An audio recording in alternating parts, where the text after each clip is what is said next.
మనుషులు తిరుగుతూ ఉన్నప్పుడు ఆ మానవుల నుంచి భావ తరంగాలు అనేవి కొన్ని వస్తాయి. ఆ భావ తరంగాలు నిన్ను కనుక తాకినట్లయితే నీ యొక్క ఏకాగ్రతను నాశనం చేస్తాయి. అందుకే ఆ భావ తరంగాలు మన దగ్గరికి రాకుండా మనం జాగ్రత్త పడాలి. అంటే ఏకాగ్రమైనటువంటి స్థానంలో ఒంటరిగా ఉండే ప్రదేశం ఎక్కడుంది అక్కడ వెతుక్కుని అక్కడ మనం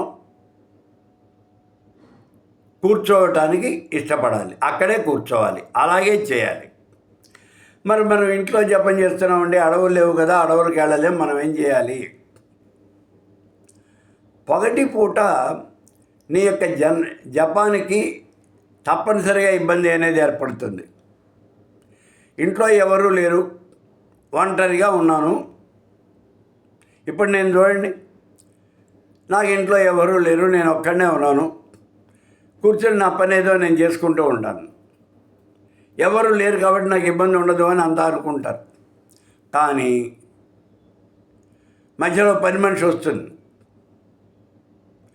లేదా ఇంకొకళ్ళు ఎవరో వస్తారు. స్వామి మిమ్మల్ని చూడటానికి మేము వస్తున్నాము అంటారు. ఎవరో ఒకళ్ళు వస్తారు, వాళ్ళతో మాట్లాడతాం. ఈ మనం చేసే ఏకాగ్రత భంగం అనేది తప్పనిసరిగా కలుగుతున్నారా? అందుకే మనకేం చెప్తున్నాడు అంటే పగటిపూట కాదు రాత్రిపూట జపం చేయండి. అదేంటండి, రాత్రిపూట తమోగుణ ప్రధానమైనటువంటి దేవతలకి లేకపోతే పిశాచాలకి కదా? అలా కాదు. రాత్రిపూట జపం చేస్తే ఏకాగ్రత అనేది ఎక్కువ కుదురుతుంది.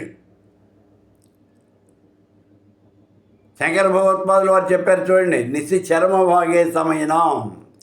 సమయాచార్యులు 4వ జాములో జపం చేయాలి అని చెప్పారు. మిగిలినటువంటి రాత్రులందు జపం చేయొద్దని చెప్పలా. రాత్రి 9 అయిన దగ్గర నుంచి ఇంకా నీ కోసం ఎవరు రారు, నీకు ఏ రకంగానూ కూడా డిస్టర్బెన్స్ ఉండదు అని నిర్ణయించుకున్న తర్వాత జపానికి కూర్చో. నువ్వు జపానికి కూర్చున్నప్పుడు ఫోన్ కట్టే ముందు సెల్ ఫోన్ ఆఫ్ చేయి. నువ్వు జపానికి కూర్చో.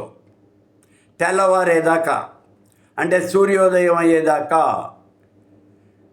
ఈ లోకంలో మిగిలినటువంటి జీవులన్నీ నిద్ర లేచేదాకా నువ్వు జపంలోనే ఉండు.